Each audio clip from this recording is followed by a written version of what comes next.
La historia de la homosexualidad es, en esencia, una historia profundamente humana.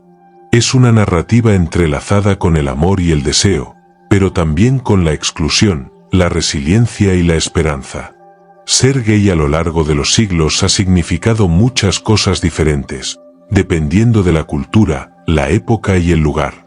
Desde el inicio de la humanidad hasta nuestros días, las personas que amaron a otras de su mismo sexo han existido, resistido y amado, muchas veces en silencio, otras veces con valentía, desafiando normas, religiones y sistemas enteros. Este recorrido busca iluminar esa experiencia a través de un lente psicológico, histórico y motivacional. Cuando hablamos de los orígenes de la homosexualidad en la historia humana, no nos referimos al momento en que comenzó a existir, porque siempre ha estado presente, sino al momento en que podemos empezar a rastrear su existencia dentro de las sociedades primitivas y en los primeros registros culturales. Comprender esta etapa es fundamental, porque nos muestra que la diversidad sexual es tan antigua como la humanidad misma, y que la forma en que ha sido percibida ha estado profundamente moldeada por la espiritualidad, la mitología y las estructuras sociales emergentes. En los albores de la humanidad, durante el Paleolítico y el Neolítico, las pequeñas tribus nómadas vivían organizadas alrededor de la supervivencia. No existían ni leyes escritas ni religiones dogmáticas estructuradas. Todo estaba mediado por la experiencia directa con la naturaleza y por formas de espiritualidad intuitiva. En este contexto, la sexualidad era probablemente vivida de manera más fluida. Las necesidades reproductivas estaban ligadas a la continuidad del grupo, pero eso no implicaba que las prácticas homosexuales fueran necesariamente reprimidas. Es más, investigaciones antropológicas contemporáneas, como las realizadas por autores como James Neil o Will Daskau, indican que en muchas culturas tribales originarias, aborígenes australianos, tribus amazónicas, pueblos indígenas norteamericanos, entre otros, existía una aceptación natural de relaciones entre personas del mismo sexo. La homosexualidad no era vista como anormal porque no existía aún un marco conceptual para definirla como tal. Esto es importante psicológicamente. La ausencia de etiquetas patológicas implica también la ausencia de culpa interiorizada. En otras palabras, es probable que muchas personas homosexuales de esos tiempos vivieran su sexualidad con menos angustia existencial que muchas generaciones posteriores. En estas culturas tempranas, la sexualidad estaba frecuentemente vinculada a lo sagrado. El cuerpo era una extensión del cosmos, y el deseo era parte del flujo vital. En muchas cosmovisiones indígenas, existían seres humanos que encarnaban una dualidad espiritual, que combinaban lo masculino y lo femenino en su identidad. Lejos de ser marginados, estos individuos eran reverenciados como chamanes, curanderos, intermediarios con los dioses. Un ejemplo notable es el concepto de dos espíritus en culturas nativas de América del Norte. Los dos espíritus eran personas que no encajaban dentro del binarismo de género tradicional, y que muchas veces establecían vínculos amorosos o sexuales con personas del mismo sexo. Eran considerados especiales, no por desviarse de la norma, sino por trascenderla. En otras culturas, como en algunas de África o del Pacífico Sur, también se encuentran roles similares con nombres y significados distintos. Desde la psicología, esta visión tenía un impacto profundamente afirmador. Cuando tu comunidad no solo acepta, sino valora tu diferencia, el desarrollo del yo se fortalece en vez de fracturarse. Estas personas tenían espacio para construirse una identidad integrada, en la que su orientación sexual no era un obstáculo, sino una parte más de su misión vital. Con el surgimiento de las primeras religiones organizadas y las mitologías politeístas, la homosexualidad no desaparece del relato sagrado, se transforma en símbolo. Los dioses antiguos, especialmente en las culturas mesopotámica, egipcia, hindú y grecorromana, son a menudo representaciones de la complejidad humana, incluyendo su sexualidad. En Sumeria, uno de los registros más antiguos que se conocen del deseo homosexual aparece en los himnos a la diosa Inanna, Ishtar, donde se describe a sus sacerdotes como hombres que vestían ropa femenina y mantenían relaciones sexuales con hombres. En el antiguo Egipto, existe la historia de los dioses Horus y Seth, en la que la tensión sexual y el poder se entrelazan en un relato mitológico. En India, las escrituras del Kama Sutra no solo mencionan relaciones homosexuales, sino que las describen con naturalidad y con técnicas específicas. Desde una perspectiva psicológica, la presencia de la homosexualidad en los relatos míticos tenía un efecto importante. Permitía que las personas se identificaran con modelos simbólicos que legitimaban su existencia. Si los dioses, o sus héroes, podían amar a alguien de su mismo sexo, entonces esa posibilidad no era aberrante ni impensable. Así, la homosexualidad no solo era vivida, sino también contada. Hacia el final de este periodo primitivo y el surgimiento de los primeros estados organizados, comienza lentamente una transformación. La sexualidad empieza a ser vista no solo como una fuerza natural, sino como algo que necesita ser regulado para preservar el orden. Aparece la propiedad privada, el linaje hereditario, las alianzas por matrimonio, y con ello, la exigencia de controlar los cuerpos y sus deseos. Este cambio tiene consecuencias profundas. La homosexualidad comienza a volverse incómoda para las estructuras de poder, porque representa una forma de relación que escapa al modelo reproductivo, jerárquico y patriarcal. Desde el momento en que el sexo deja de ser solo deseo o placer, y pasa a ser un instrumento de control social, el miedo se instala. Psicológicamente, esto marca el inicio de una etapa de ambivalencia. La homosexualidad ya no es solo vivida, sino que empieza a ser ocultada. En muchas culturas, las prácticas homosexuales persisten, incluso en la nobleza o los ejércitos, pero bajo un velo de silencio o en espacios secretos. Esta ambivalencia, vivir lo que se desea, pero callarlo por miedo, es una de las heridas psicológicas más antiguas de las personas homosexuales. Y ese legado, lamentablemente, sigue vigente en muchas partes del mundo. Cuando observamos este periodo originario, vemos que la homosexualidad ha sido, en diferentes momentos, aceptada, celebrada, espiritualizada y, finalmente, regulada. Esto nos enseña algo esencial: la homosexualidad no es una desviación moderna, ni un producto cultural, sino una manifestación natural de la condición humana que ha sido interpretada de diversas formas según el contexto. Psicológicamente, este recorrido nos deja una lección: los seres humanos florecen cuando pueden vivir en coherencia con lo que son. Las personas homosexuales en la prehistoria, o en las culturas que las integraban espiritualmente, probablemente experimentaban mayor bienestar emocional que quienes vivieron siglos después bajo persecución. Por eso, recuperar esta memoria histórica no es solo un acto académico, sino una herramienta de sanación y empoderamiento. Saber que hubo un tiempo en que amar a alguien de tu mismo sexo era parte de lo sagrado, no del castigo, permite reconstruir la autoestima colectiva e individual. Nos recuerda que, en el fondo, la homosexualidad no necesita justificación, porque ya fue, desde los inicios, una forma legítima de vivir el amor.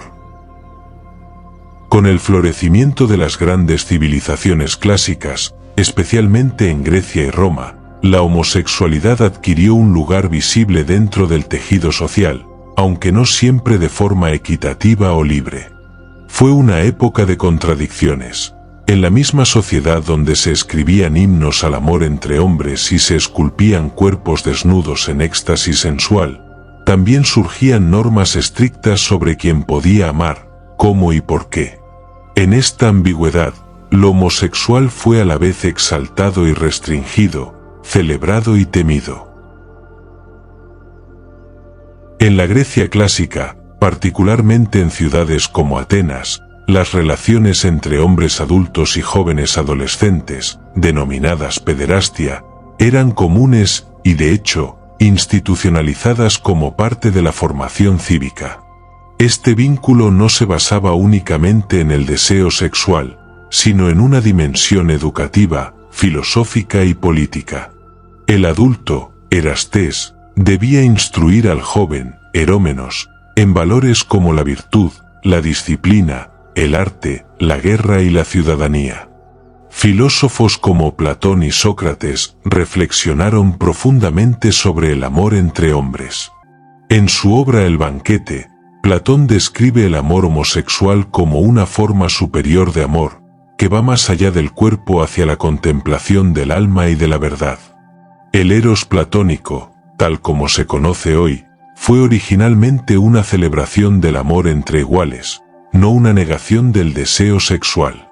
Sin embargo, es crucial comprender que no todo era libertad.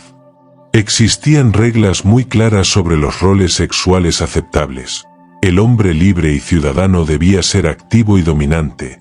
Al joven o al extranjero se le permitía ser pasivo. Si un ciudadano asumía el rol pasivo en una relación, podía ser objeto de burla, desprecio o incluso perder derechos políticos. Es decir, la homosexualidad era aceptada, pero solo bajo ciertos parámetros de poder y jerarquía. Desde la psicología, esta estructura social generaba un conflicto profundo. El deseo era legítimo, pero solo dentro de un marco jerárquico que limitaba la posibilidad de relaciones igualitarias. Los hombres que realmente se enamoraban entre sí como iguales, o que mantenían vínculos duraderos más allá de la juventud, solían vivir esos afectos en un plano secreto, íntimo y muchas veces culposo. La tensión entre lo público y lo privado ya empezaba a marcar la experiencia homosexual. La Roma imperial heredó muchas ideas griegas, pero introdujo una visión más pragmática y patriarcal de la sexualidad. Para los romanos, el sexo no era moralmente cuestionado en sí, sino según quién hacía qué y con quién. La conducta homosexual era aceptada si se mantenía dentro de una lógica de poder, no de amor o igualdad. Esto revela una diferencia clave. Para los romanos, no importaba tanto la orientación sexual como el rol social desempeñado en el acto. Algunos emperadores como Nerón y Heliogábalo desafiaron estas normas casándose con hombres y llevando una vida pública homoerótica, lo cual escandalizaba a ciertos sectores, pero no implicaba necesariamente una persecución sistemática. Roma era una sociedad contradictoria, permitía lo homosexual como placer o entretenimiento, pero no como identidad válida o permanente. Psicológicamente, esto tenía un efecto fragmentador. Las personas podían vivir sus deseos, pero no su verdad completa. No podían construir una identidad coherente basada en el amor por personas del mismo sexo. La homosexualidad era un acto, no un modo legítimo de existir. A pesar de estas restricciones sociales, el arte, la literatura y la mitología de estas civilizaciones están llenos de testimonios de amor homosexual. La historia de Aquiles y Patroclo en la Ilíada, la tragedia de Safo de Lesbos y sus poemas a otras mujeres, las esculturas que representaban parejas masculinas abrazadas, los frescos en villas romanas, todo habla de un pasado donde el amor homosexual no solo existía, sino que dejaba huella. Estos relatos y obras son fundamentales porque permiten a generaciones posteriores reconectarse con una historia de afecto que fue parcialmente borrada. En contextos donde la homosexualidad fue después demonizada o negada, estas memorias se convirtieron en semillas de orgullo, de pertenencia, de sentido. Desde lo psicológico, la existencia de referentes positivos en la historia cultural es vital para la construcción de la autoestima individual y colectiva. Saber que el amor que uno siente fue celebrado en algún momento, aunque brevemente o con condiciones, permite sanar heridas de rechazo y recuperar el valor de lo propio. A pesar de ciertos niveles de tolerancia, lo que distingue a esta época es el surgimiento de un miedo silencioso, no necesariamente impuesto por el castigo físico, sino por la expectativa social. Ser ridiculizado, perder el honor, la ciudadanía o la virilidad eran amenazas reales. El miedo dejó de ser externo y comenzó a alojarse en el interior de la conciencia. Aquí comienza lo que la psicología moderna llama homofobia interiorizada, el proceso por el cual la persona homosexual, al crecer en un entorno que desvaloriza sus deseos, comienza a rechazarse a sí misma. Aunque las sociedades griega y romana no prohibían abiertamente la homosexualidad como lo harían las religiones posteriores, sí la condicionaban fuertemente, generando dobles vidas, vergüenza, represión y ambigüedad. Hacia el final del Imperio Romano, con la expansión del cristianismo como religión oficial, se empezó a consolidar una visión moralista y unificadora que vería con malos ojos toda práctica sexual que no estuviera orientada a la procreación. Lo que antes era permitido, se volvió pecado. El cambio no fue inmediato, pero sí progresivo y contundente. El amor entre personas del mismo sexo, que había tenido lugar en los foros, en los textos y en los mitos, fue lentamente expulsado hacia el silencio. La Edad Media no comienza en un año exacto, sino en la mente de las personas que, por primera vez, comienzan a pensar que amar a alguien como tú es un peligro. La antigüedad clásica fue una época ambigua, donde la homosexualidad fue vivida y visible, pero no libre. Fue reconocida, pero restringida, permitida, pero nunca plenamente igualitaria. Sin embargo, dejó un legado inmenso de belleza, arte, filosofía y deseo que todavía inspira a quienes buscan construir una vida auténtica. Psicológicamente, este periodo muestra la importancia de tener espacio social para el amor, pero también los peligros de limitar ese amor a estructuras de poder. La homosexualidad no necesita permiso, necesita verdad. Y aunque la historia antigua no ofreció libertad plena, sí ofreció ejemplos, símbolos y nombres que hoy siguen brillando. La Edad Media marcó un punto de inflexión brutal en la historia de la homosexualidad. Si en la antigüedad clásica había existido al menos cierta tolerancia social y una presencia activa del amor entre personas del mismo sexo en el arte, la filosofía y la vida cotidiana, en la Edad Media se instauró un régimen de culpa, miedo y castigo. La homosexualidad dejó de ser una cuestión de deseo o cultura para convertirse en un pecado mortal, una aberración, una amenaza al orden divino. Este periodo no solo impuso una moral represiva sobre el cuerpo y el deseo, sino que también dejó secuelas psicológicas profundas, muchas de las cuales perduran en las sociedades actuales. Fue una era de oscuridad no por falta de conocimiento, sino por la sistemática negación de la diversidad humana. A partir del siglo IV, con el ascenso del cristianismo como religión oficial del Imperio Romano, comenzó una transformación radical de la visión sobre el cuerpo, el sexo y el amor. La doctrina cristiana, influida por pensadores como San Agustín, promovió la idea de que la sexualidad era una herencia del pecado original, y que solo era moralmente aceptable dentro del matrimonio heterosexual y con fines reproductivos.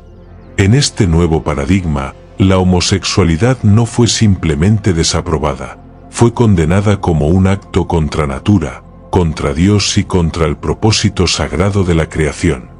A partir del Concilio de Elvira, siglo IV, y, más tarde, en los cánones medievales, se institucionalizó el rechazo a los sodomitas, término ambiguo que englobaba a toda forma de sexualidad no reproductiva. Históricamente, esto implicó una ruptura drástica. Lo que antes era una forma legítima de afecto, ahora era considerado una amenaza espiritual. Se borró la historia anterior, se silenció la tradición y se instaló una nueva narrativa basada en la vergüenza y el castigo. Uno de los mecanismos más eficaces de represión fue la invisibilización. A diferencia de la persecución abierta de siglos posteriores, durante gran parte de la Edad Media la homosexualidad fue silenciada de forma sistemática. No se hablaba de ella, no se escribía, no se representaba. Se convirtió en un amor que no podía ser nombrado. Este silencio fue tan devastador como el castigo físico, porque generó un vacío de referentes. Las personas homosexuales dejaron de verse representadas en la cultura, en las historias, en la religión. Comenzaron a pensarse como errores, como seres solos, anormales o demoníacos. Psicológicamente, esta falta de representación generó lo que hoy llamamos aislamiento identitario. Cuando no puedes ver reflejado quién eres en ninguna parte del mundo que habitas, comienzas a creer que tu existencia no tiene lugar legítimo. La falta de lenguaje para nombrarse es uno de los primeros traumas de muchas personas LGBT+, aún hoy.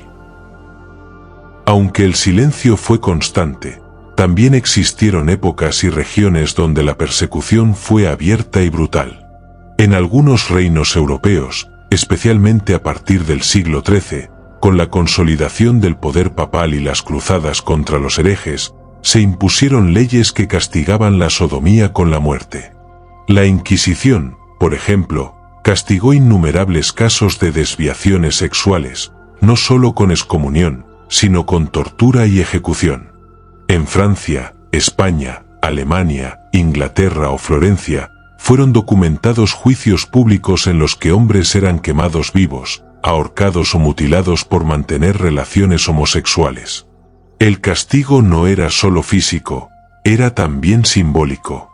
Se usaban las ejecuciones como lecciones sociales para infundir miedo y erradicar todo comportamiento que se saliera del modelo heteronormativo y religioso.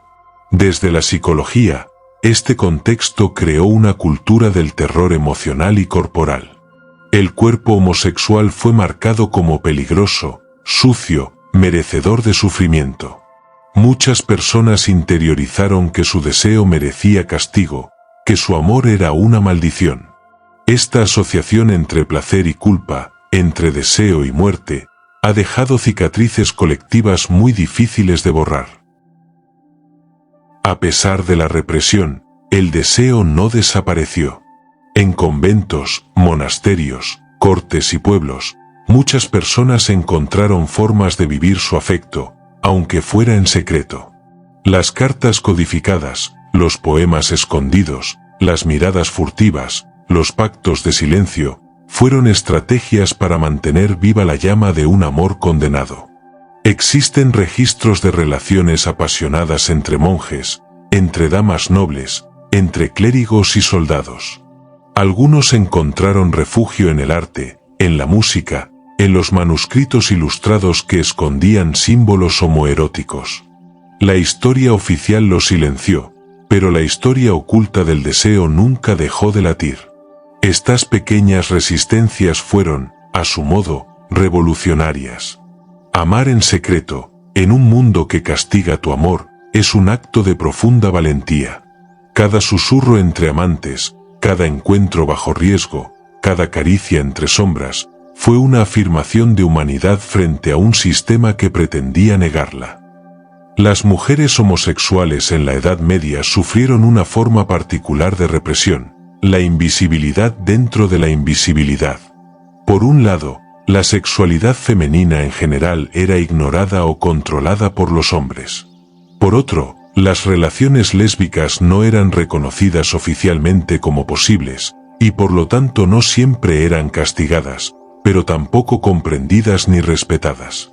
Muchos conventos funcionaron como espacios donde se desarrollaron vínculos profundos, algunos de ellos claramente amorosos o eróticos. Muchas mujeres amaron en silencio, en el limbo entre lo no permitido y lo no nombrado. Psicológicamente, esta experiencia fue doblemente dura, ser mujer en un mundo masculino y ser homosexual en un mundo heteronormado. Las lesbianas medievales vivieron en los márgenes del margen, construyendo identidad sin lenguaje, sin modelos, sin derecho al deseo. La Edad Media no solo impuso una estructura represiva desde fuera, también sembró semillas de represión interior. El pecado, la culpa, el castigo eterno se convirtieron en ideas grabadas a fuego en el inconsciente colectivo occidental. Muchos homosexuales comenzaron a sentir que su deseo era vergonzoso, su cuerpo indeseable, su amor imposible. Esta internalización del odio social hacia uno mismo es uno de los legados más dolorosos de esta época. Incluso siglos después, con el cambio de paradigmas, la cultura judeocristiana arrastraría esta carga. El miedo a ser uno mismo, el rechazo a la identidad, la división entre lo que siento y lo que debo ser. Y, sin embargo, el amor no murió. Sobrevivió en forma de poema, de símbolo, de suspiro contenido. Sobrevivió en cada mirada entre amantes que sabían que su amor era prohibido, pero que, aún así lo sentían verdadero. Sobrevivió en las historias orales, en los cuentos de hadas reescritos, en las noches de insomnio donde el deseo vencía al miedo. La Edad Media nos enseña que el alma humana no puede ser completamente encadenada, que el amor, aún reprimido, es más fuerte que cualquier sistema opresivo. Y que cada persona que amó en silencio, abrió un camino, aunque fuera pequeño, para que alguien en el futuro pudiera amar en voz alta. La Edad Media fue la noche oscura de la homosexualidad, una época de represión moral, religiosa y legal que dejó cicatrices profundas. Pero también fue un tiempo donde el amor demostró su poder de resistencia. Aunque no hubo movimientos políticos ni banderas, cada gesto de afecto fue un acto de rebeldía espiritual. Hoy, mirar hacia esa época no es un ejercicio de lamento, sino de comprensión. Comprender cómo llegamos a temer lo que somos. Comprender que muchas de nuestras luchas internas no nacieron en nosotros, sino que fueron heredadas. Y, sobre todo, comprender que incluso en los tiempos más oscuros, hubo quienes no dejaron de amar. Tras siglos de represión y oscuridad, Europa comenzó a experimentar un proceso de transformación cultural, intelectual y espiritual conocido como el Renacimiento. Surgido en el siglo XV y extendido hasta el siglo XVII, este movimiento no fue únicamente una renovación artística, sino una revalorización del ser humano, del cuerpo, del placer y del pensamiento libre. Posteriormente, durante el siglo XVIII, la Ilustración impulsaría la razón como guía para la organización social y moral, enfrentando muchas veces a la tradición religiosa. Aunque estas etapas históricas no significaron una liberación total para las personas homosexuales, sí representaron un respiro, una grieta en el muro de la represión, a través de la cual el deseo y el amor entre personas del mismo sexo volvió a manifestarse, aunque todavía en tensión con la moral dominante. El Renacimiento fue una revolución del pensamiento que buscó rescatar el legado cultural de la antigüedad clásica, especialmente el arte, la filosofía y la concepción estética griega y romana. Esto trajo consigo una nueva relación con el cuerpo humano. El cuerpo volvió a ser bello, digno de ser representado, explorado y admirado. En este contexto, surgieron artistas cuya vida y obra reflejan una intensa sensualidad homoerótica. Leonardo da Vinci, por ejemplo, fue acusado de sodomía y encarcelado brevemente en su juventud. Aunque jamás se casó ni se le conocieron relaciones heterosexuales, vivió rodeado de aprendices varones a quienes retrató con amor y detalle. Su obra está llena de cuerpos masculinos estilizados, suaves, en posturas íntimas. Miguel Ángel Buonarroti, autor de la Capilla Sistina y escultor de El David, escribió sonetos apasionados dedicados a hombres, especialmente a Tommaso dei Cavalieri. Su arte no solo es técnicamente magistral, sino cargado de un deseo contenido que desafía los límites del silencio impuesto. Estos artistas, sin proclamarse abiertamente homosexuales, algo impensable en su tiempo, sublimaron su deseo en el arte, convirtiéndolo en una forma de expresión legítima y elevada. En un mundo donde amar abiertamente a otro hombre o mujer aún era condenado, el arte fue un refugio, una forma de vivir la verdad sin ser destruido por ella. Psicológicamente, este acto de sublimación representa una estrategia de resiliencia emocional. Transformar el dolor del ocultamiento en belleza estética fue un mecanismo de defensa, pero también una afirmación del valor del deseo, aunque no pudiera ser vivido libremente. Sin embargo, el Renacimiento no fue un periodo uniforme de liberación. Mientras en ciertos círculos artísticos y aristocráticos florecía una sensualidad más abierta, la Iglesia Católica respondió con la Contrarreforma, una campaña para reforzar el dogma, el control del pensamiento y la vigilancia moral. La Inquisición siguió castigando la sodomía, especialmente en España, Portugal e Italia. En muchos casos, los hombres homosexuales eran arrestados, interrogados, torturados y ejecutados en público. Las prácticas sexuales entre mujeres, aunque menos visibilizadas, también fueron objeto de acusaciones, sobre todo en conventos. Esto generó una nueva forma de ambivalencia psicológica, un mundo donde el arte celebraba el deseo mientras la ley lo castigaba, donde lo sublime convivía con lo prohibido. Muchos vivían en una constante contradicción interna, podían ver su deseo reflejado en el mármol, pero no en sus vidas. Durante el siglo XVIII, con la llegada de la Ilustración, se impuso una nueva forma de pensar, la razón por encima de la fe, la observación sobre la superstición. Esto abrió la puerta a una incipiente comprensión científica del comportamiento humano, incluyendo la sexualidad. Sin embargo, este enfoque racional no fue necesariamente liberador. La homosexualidad dejó de ser un pecado para convertirse en una anomalía. Comenzó a ser objeto de estudio médico, legal y filosófico como una desviación o enfermedad. Esta fue una de las raíces de la futura patologización moderna de la homosexualidad. Autores como Montesquieu, Voltaire o Rousseau raramente abordaron la homosexualidad directamente, y cuando lo hicieron, fue con ironía, rechazo o incomodidad. El hombre ilustrado debía ser racional, productivo, patriarcal. Lo emocional, lo pasional, lo no reproductivo, como el deseo homosexual, fue relegado a los márgenes de lo aceptable. Desde el punto de vista psicológico, esto fue el inicio de una nueva lucha. Ya no solo se temía el castigo divino, sino el diagnóstico social y científico. Nació una categoría que perseguiría a las personas homosexuales durante siglos, la idea de que algo está mal contigo. A pesar de esta medicalización incipiente, la Ilustración también generó ciertos espacios donde la diversidad podía florecer en secreto. En ciudades como París, Londres o Viena, surgieron círculos intelectuales, literarios y artísticos donde se toleraban identidades no convencionales. Los salones privados, los clubes nocturnos y las tertulias permitieron que hombres y mujeres homosexuales comenzaran a encontrarse, compartir poesía, arte, experiencias, incluso amor.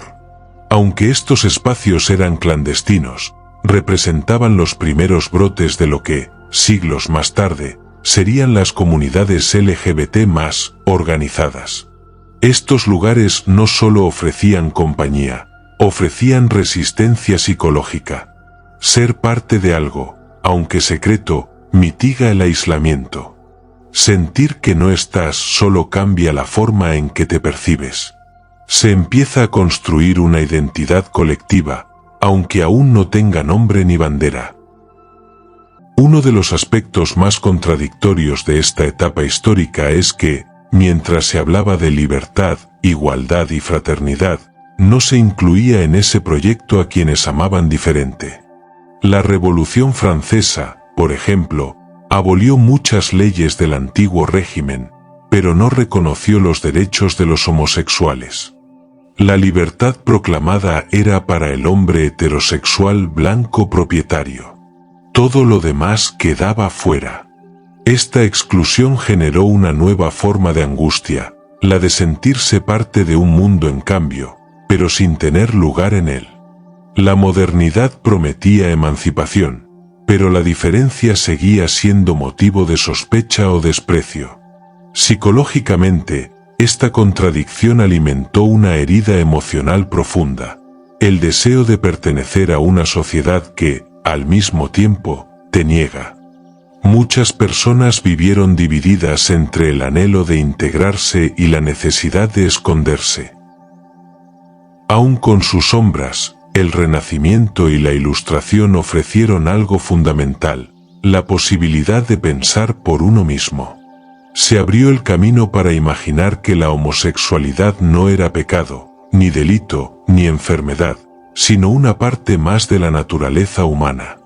Este periodo permitió que muchas personas homosexuales descubrieran la belleza del amor, aunque tuvieran que vivirlo en secreto. El arte, la literatura y el pensamiento crítico sembraron la idea, aún frágil, aún escondida, de que otro mundo era posible, uno donde el amor no se castigue, sino que se celebre. La motivación de este capítulo está en la persistencia del deseo a pesar del miedo, en la dignidad de quienes encontraron belleza en su verdad en medio de una época contradictoria. La historia no avanzó con rapidez, pero cada poema, cada escultura, cada beso escondido, fue una piedra en el camino hacia la libertad.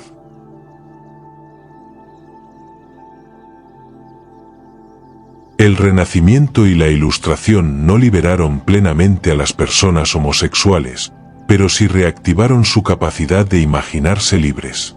En el arte, en el pensamiento y en la intimidad, florecieron nuevas formas de ser y de amar, que desafiaban las estructuras impuestas.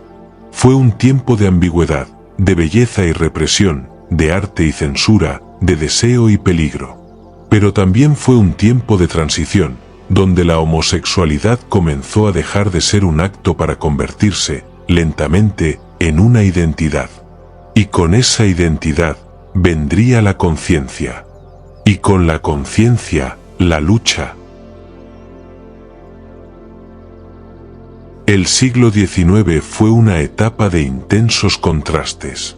Por un lado, fue el siglo del desarrollo científico, la revolución industrial, la consolidación de los estados modernos, y la aparición de nuevas ideologías como el liberalismo y el nacionalismo. Pero también fue un tiempo de represión moral profunda, marcada por el auge del puritanismo, el patriarcado burgués, y la regulación obsesiva del comportamiento individual. En este contexto, la homosexualidad comenzó a ser concebida de una manera radicalmente distinta a como se había entendido en siglos anteriores. Ya no se trataba simplemente de un acto o una conducta, sino de una identidad psicológica. Nacía, con ello, la idea del homosexual como categoría social. Y con esa categoría, vendría la estigmatización, la persecución científica y legal, pero también el germen de la resistencia organizada. Durante siglos, el cristianismo había condenado las relaciones homosexuales como pecado. Pero en el siglo XIX, con el avance de la medicina, la psiquiatría y la sexología, la homosexualidad fue desplazada del ámbito religioso al ámbito científico. El problema ya no era que el alma estuviera corrompida, sino que el cuerpo y la mente estaban desviados. Autores como Richard von Kratevin en Alemania, con su obra Psicopatia Sexualis, de 1886, catalogaron la homosexualidad como una forma de degeneración mental o neurosis sexual. Aunque su interés era médico, sus escritos influyeron en legisladores y juristas, justificando nuevas formas de control y exclusión bajo el disfraz de la ciencia. Este cambio no fue necesariamente un avance. Si bien eliminaba la idea del castigo eterno, instalaba otra condena, la del diagnóstico. La homosexualidad se volvió una patología, algo a estudiar, tratar o curar, y quienes la vivían eran objeto de observación, estigmatización y confinamiento psiquiátrico. Desde el punto de vista psicológico, esto marcó un hito traumático. Por primera vez, el deseo dejó de ser un comportamiento y pasó a ser una esencia problemática. El yo homosexual fue declarado enfermo. Y esa etiqueta, impuesta desde fuera, fue interiorizada por generaciones enteras. En 1869, el escritor y activista austrohúngaro Carl Maria Kervény acuñó el término homosexual en una carta dirigida a un legislador, en un intento por frenar la criminalización de las relaciones entre personas del mismo sexo en Alemania. Paradójicamente, el término que nació como un intento de defensa se volvió también una herramienta de clasificación y control. A partir de ese momento, el homosexual ya no era simplemente alguien que hacía algo, sino alguien que era algo. La identidad sexual comenzó a separarse del resto de la personalidad, convirtiéndose en una etiqueta específica, muchas veces cargada de connotaciones negativas. Esta transformación tuvo un efecto psicológico devastador. Si antes era posible ocultar actos, ahora se trataba de una forma de ser, una marca en la piel social del individuo. La homosexualidad dejó de ser una parte del deseo humano para convertirse en una desviación del ciudadano ideal, varón, heterosexual, blanco, trabajador y padre de familia. El siglo XIX fue también el tiempo de la consolidación de la familia burguesa como modelo social dominante. En este esquema, la sexualidad fue fuertemente vigilada y reducida al ámbito conyugal y reproductivo. Todo lo que escapara a este modelo, el placer por el placer, la masturbación, la prostitución y por supuesto, la homosexualidad, era condenado como moralmente destructivo. Los cuerpos comenzaron a ser vigilados no solo por la Iglesia o el Estado, sino por la propia familia, los vecinos, la sociedad civil. Se desarrolló un sistema de autocensura, donde las personas homosexuales crecían sintiendo que algo en ellas estaba mal, sucio, enfermo. La vergüenza no venía de fuera, sino que se alojaba dentro, como una herida permanente. Psicológicamente, esta fue una época marcada por la disociación. Muchas personas llevaron una doble vida, ocultando sus deseos incluso de sí mismas, reprimiendo su afecto, casándose para cumplir con lo social y sufriendo en silencio. A pesar de la represión, muchos escritores, poetas y artistas dieron testimonio de la vida homosexual a través del arte. El siglo XIX fue una edad dorada del amor prohibido, reflejado en novelas, cartas, diarios íntimos y poesía. Autores como Walt Whitman en Estados Unidos escribieron con ternura y pasión sobre el amor entre hombres, aunque con ambigüedad. En Francia, Marcel Proust construyó un universo literario donde los personajes homosexuales eran complejos, contradictorios y profundamente humanos. Rimbaud y Verlaine, poetas malditos, vivieron una relación tormentosa y escandalosa que dejó huella en la literatura. Sin embargo, uno de los casos más simbólicos fue el del escritor británico Oscar Wilde, quien fue arrestado y condenado en 1895 por indecencia grave debido a su relación con otro hombre. Su juicio fue público, humillante, y su condena marcó un antes y un después en la historia de la homosexualidad moderna. Wilde fue destruido por la sociedad, pero también se convirtió en mártir de la libertad de amar. Psicológicamente, estos artistas vivieron una tensión constante entre la belleza de lo que sentían y el castigo que eso les acarreaba. Su arte fue un acto de afirmación y también un grito de dolor. Escribieron para resistir, para no morir en el silencio. Hacia finales del siglo XIX comenzaron a surgir los primeros movimientos organizados en defensa de las personas homosexuales, aunque de manera tímida y limitada. En Alemania, Magnus Hirschfeld, médico y sexólogo judío, fundó en 1897 el Comité Científico Humanitario, considerado el primer grupo de defensa de los derechos homosexuales. Su lema era simple y radical: per scientiam ad justitiam, a través de la ciencia, hacia la justicia. Hirschfeld defendía que la homosexualidad era una variante natural de la sexualidad humana y luchaba por la despenalización del famoso parágrafo 175, que criminalizaba los actos homosexuales en Alemania. Estos esfuerzos, aunque marginales y constantemente atacados, fueron la semilla del activismo moderno. Por primera vez, personas homosexuales no solo existían, sino que hablaban, se organizaban y exigían derechos.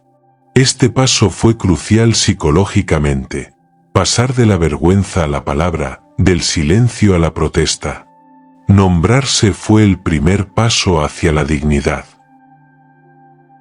El siglo XIX fue una época difícil, pero también una etapa de gestación.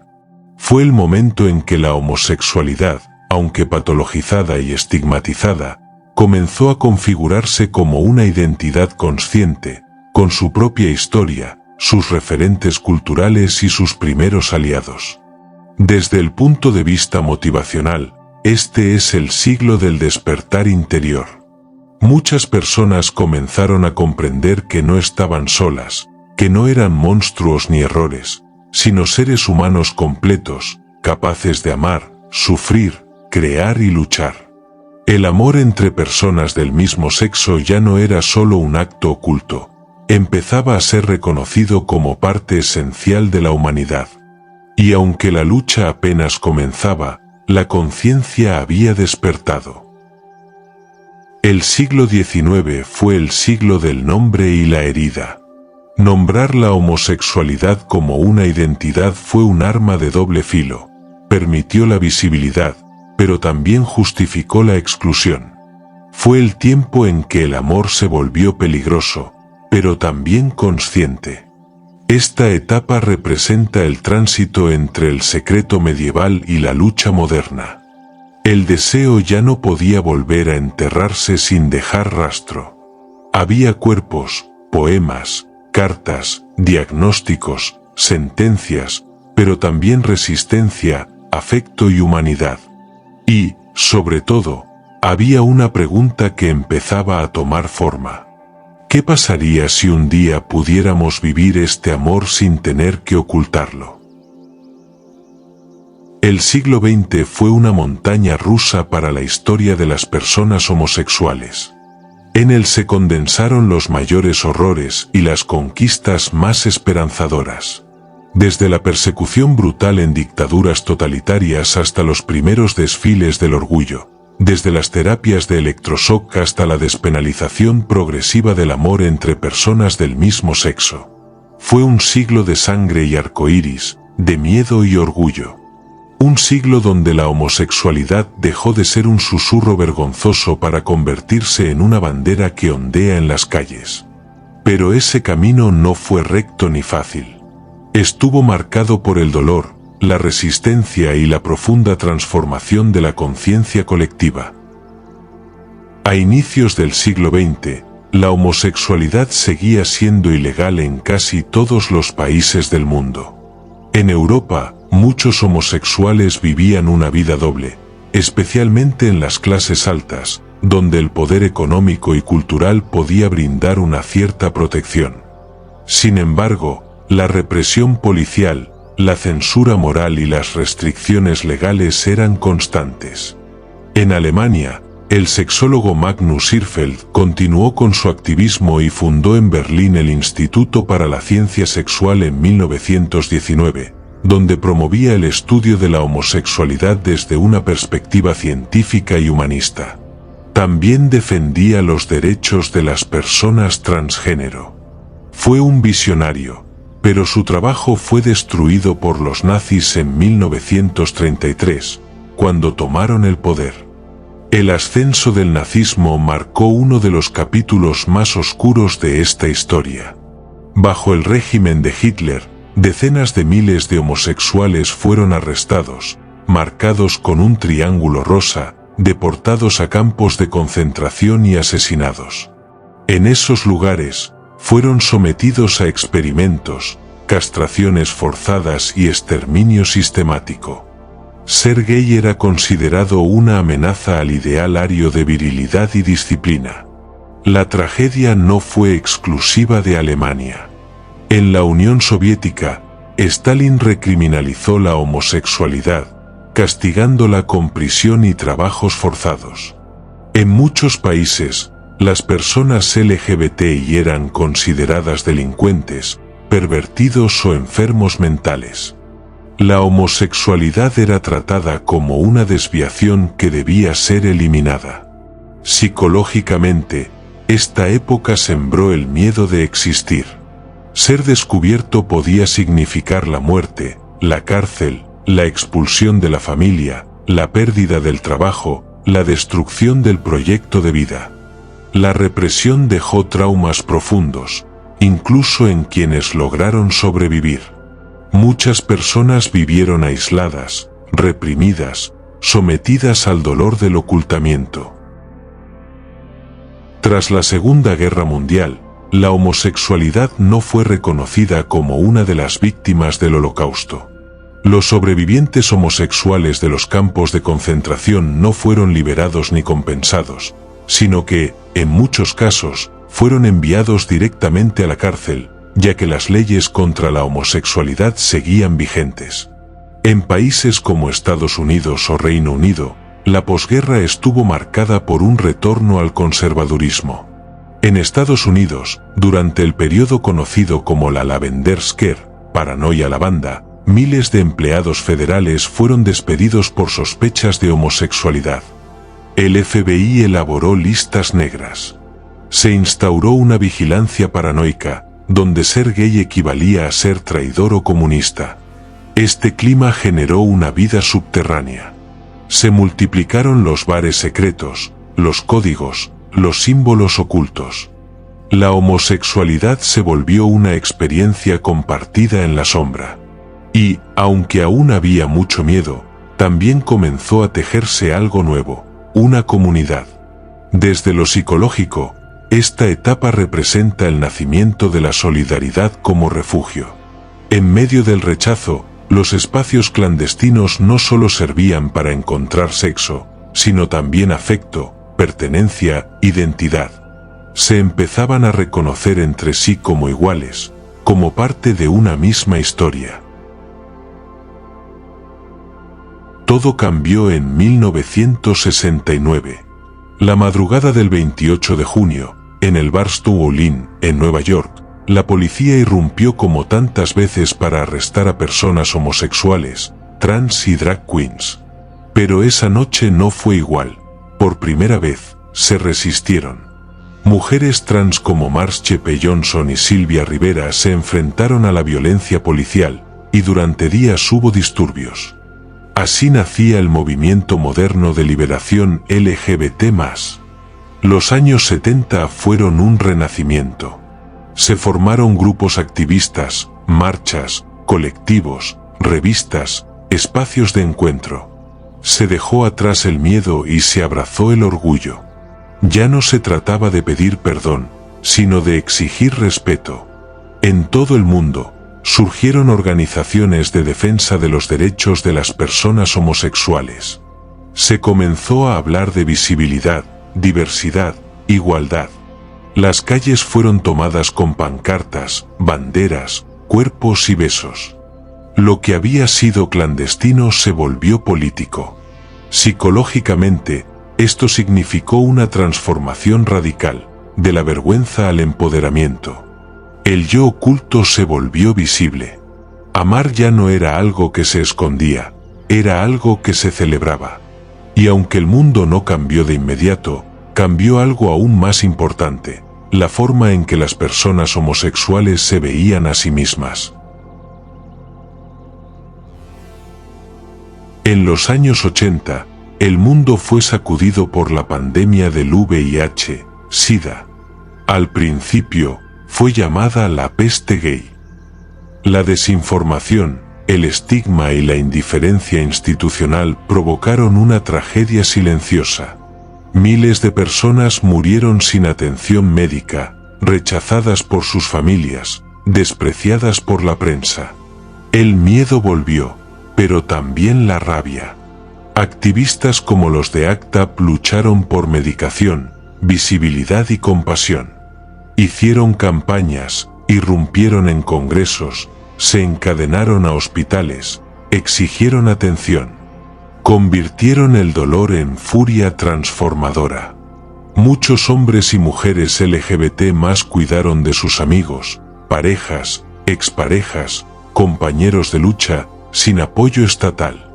Redefinieron el amor como cuidado radical.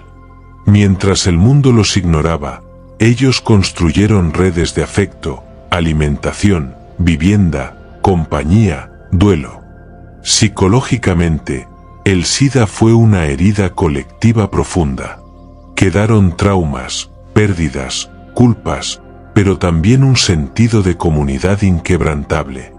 El orgullo dejó de ser solo color y fiesta, se volvió también luto, memoria y dignidad. En los años 90 y principios del siglo XXI, tras décadas de activismo, comenzaron a materializarse las conquistas. Países como Países Bajos, Canadá, España, Argentina, Sudáfrica y muchos más legalizaron el matrimonio igualitario, la adopción, la protección legal contra la discriminación y la educación inclusiva. En 1990, la Organización Mundial de la Salud eliminó la homosexualidad de su lista de enfermedades mentales. Fue un momento simbólicamente decisivo. Ya no éramos enfermos, éramos personas completas. En muchos países, los desfiles del orgullo se convirtieron en celebraciones masivas. La bandera arcoíris ondeó en plazas, embajadas, escuelas, empresas. Se reconoció, al fin, que amar a quien amas no debería ser motivo de castigo. Psicológicamente, este proceso de despatologización fue profundamente reparador. Permitió sanar la autoestima colectiva, hablar en voz alta, construir proyectos de vida legítimos y visibles. Por primera vez, miles de niños y niñas crecieron sabiendo que su identidad no era un error, sino una posibilidad digna y hermosa. El siglo XX nos dejó cicatrices, pero también herramientas. El orgullo no es una fiesta superficial, es un grito de existencia, una declaración de resistencia. Es la memoria de quienes murieron por ser libres, y la promesa de seguir construyendo un mundo más justo. Hoy, ser visible es todavía un riesgo en muchos lugares. Pero también es un acto de herencia. Cada persona LGBT+, que camina con la frente en alto honra a quienes no pudieron hacerlo, y abre caminos para quienes vienen detrás. Psicológicamente, el orgullo es reparación emocional. Es pasar del hay algo mal en mí al soy exactamente como debo ser. Es mirar la historia y decir, sobrevivimos. Y ahora, vivimos. El siglo XX fue el siglo del renacimiento. De la cárcel al canto. Del triángulo rosa a la bandera arcoíris. De la muerte silenciosa a la voz colectiva. Fue un siglo donde el yo homosexual se reconstruyó a sí mismo entre ruinas y fiestas, entre lágrimas y pancartas. Y aunque no todo fue conquistado, se ganó lo más importante, el derecho a amar sin pedir permiso. El siglo XXI representa, para muchas personas LGBT+, una etapa de reconocimiento y expansión sin precedentes. Por primera vez en la historia documentada, millones de personas pueden vivir su orientación sexual de forma abierta, legal y visible en muchos países del mundo. El matrimonio igualitario, la adopción, la representación en medios y los derechos civiles han transformado el panorama social. Pero este siglo también ha traído consigo nuevos desafíos. La globalización ha visibilizado tanto los avances como las resistencias, y ha dejado claro que no todos los cuerpos pueden amar libremente aún. La homofobia persiste, muta, se disfraza. El odio, en algunos lugares, ha sido reforzado por discursos políticos o religiosos extremistas. El suicidio juvenil, el bullying y la exclusión social siguen afectando a jóvenes homosexuales, sobre todo en contextos conservadores. Así, el siglo XXI no es el fin del camino, sino una nueva etapa de lucha, memoria y afirmación. Es el tiempo de la autenticidad como revolución. Desde el año 2000 en adelante, una ola de transformaciones legales recorrió buena parte del mundo. Países en América, Europa, Oceanía e incluso algunos en África y Asia comenzaron a reconocer legalmente el matrimonio igualitario, los derechos de adopción, el acceso a salud sin discriminación, la protección contra crímenes de odio y las políticas públicas inclusivas. Series de televisión, películas, novelas, influencers, artistas y políticos comenzaron a hablar de la homosexualidad con naturalidad. Ya no era una desviación, era parte de la diversidad humana. La bandera arcoíris se volvió símbolo global. El orgullo se celebró en plazas, escuelas, iglesias progresistas, instituciones públicas. La palabra gay dejó de ser un insulto para convertirse en una afirmación de identidad. Desde lo psicológico, estos avances generaron una ola de autoaceptación. Por primera vez, niños y niñas pudieron crecer viendo personas como ellos en la televisión, en la política, en sus comunidades. Ser gay ya no significaba estar solo. Sin embargo, el avance también trajo consigo reacciones violentas.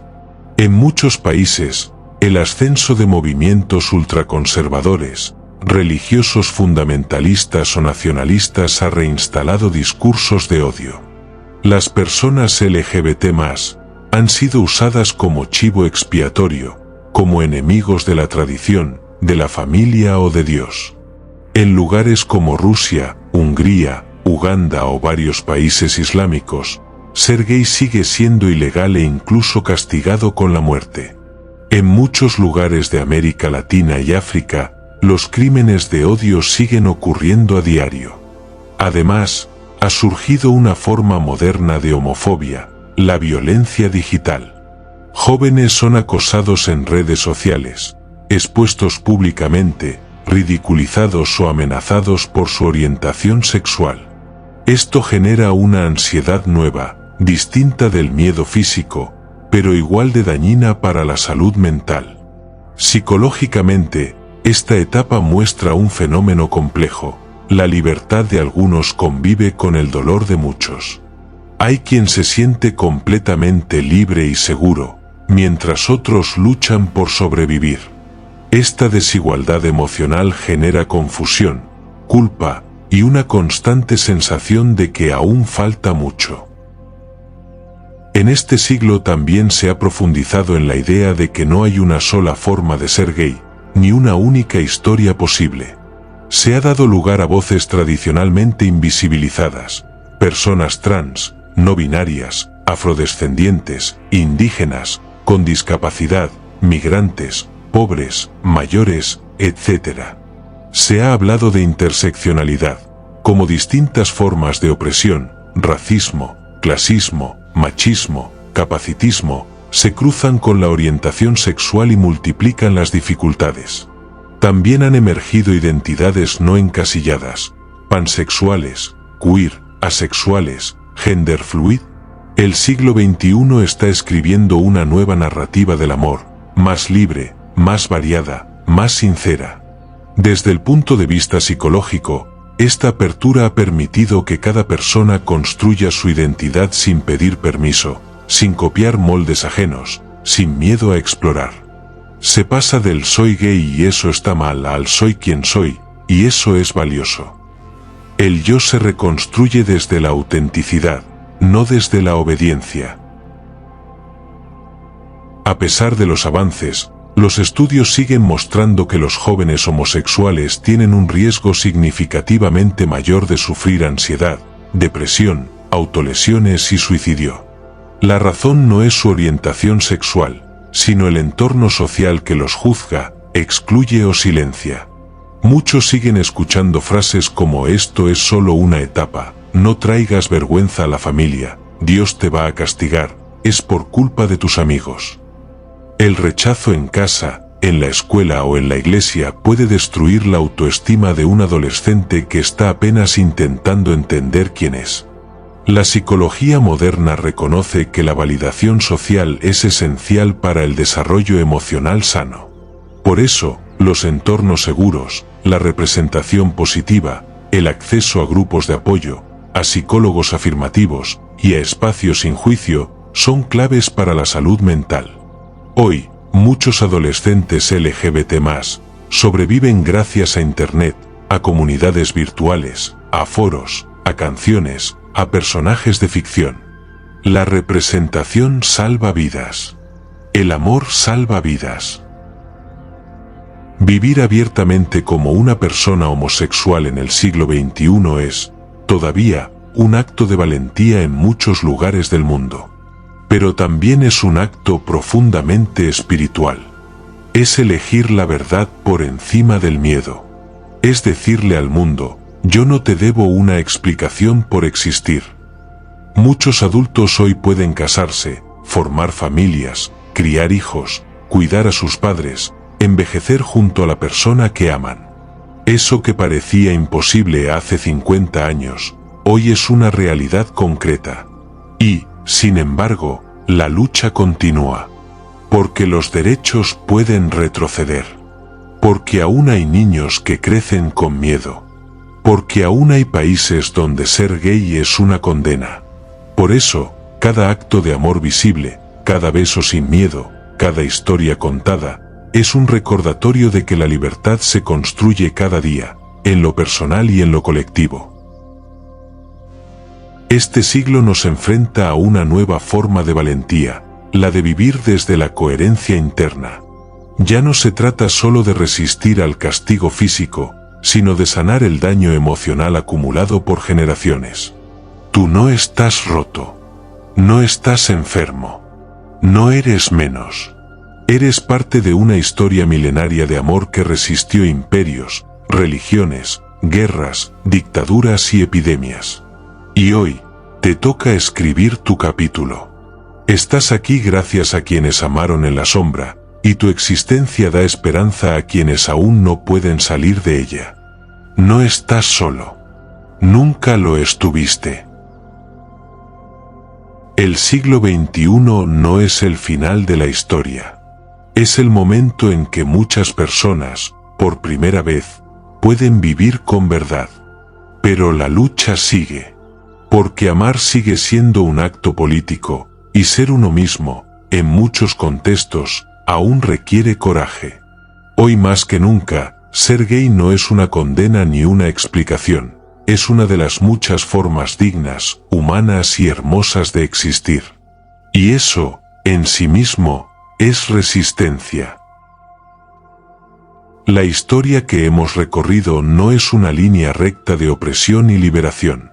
Es una espiral, un pulso que late entre el dolor y la esperanza, entre el silencio impuesto y la voz que resiste. Ser gay a través del tiempo ha sido vivir en muchas dimensiones a la vez, el amor oculto y el amor celebrado, el miedo a ser y la necesidad urgente de ser. Hemos sido parte del fuego y de la sombra. Nos quemaron por amar y aún así seguimos amando. Nos encerraron en diagnósticos, nos condenaron con pasajes sagrados, nos ignoraron en los libros de historia. Y, sin embargo, nunca dejamos de existir. Nunca dejamos de amar. No estamos aquí por casualidad. Estamos aquí porque otros, antes que nosotros, se aferraron a su verdad incluso cuando el mundo entero les pedía que la negaran. Cada uno de ellos nos entregó una parte de esta llama que hoy sostenemos, la llama de la dignidad, de la memoria, del amor propio. No heredamos su vergüenza, heredamos su coraje.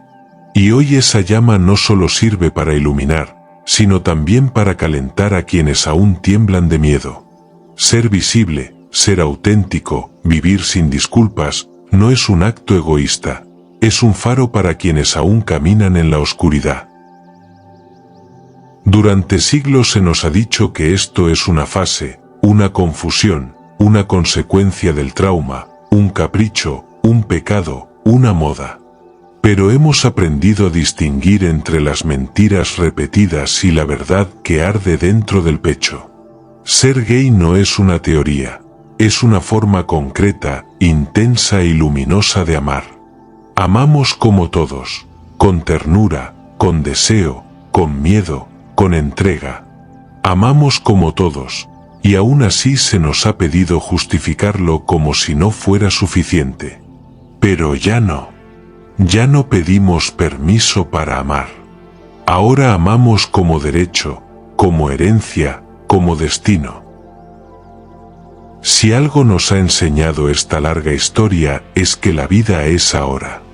Que el tiempo no siempre espera a que estemos listos. Que ser uno mismo no es una meta futura, sino una decisión diaria, aunque duela, aunque cueste, aunque a veces nos sintamos solos. La buena noticia es que no lo estamos. Cada gesto de orgullo, cada paso que das hacia tu verdad, se suma a una corriente mucho más grande que tú, pero que necesita de ti. Porque eres irrepetible. Porque tu historia, aún por escribir, puede ser la que inspire a alguien más.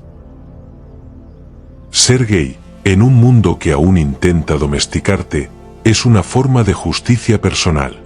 Es decir, yo también merezco ser feliz. Es recordarle al mundo que la diversidad no es una amenaza, sino su mayor riqueza. Es construir paz desde la autenticidad. Tu amor es justo. Tu voz es necesaria. Tu vida es digna. No vinimos al mundo para ser sombras. Vinimos a ser cuerpos, risa, lenguaje, familia, ternura, presencia, danza. Vinimos a amar y ser amados.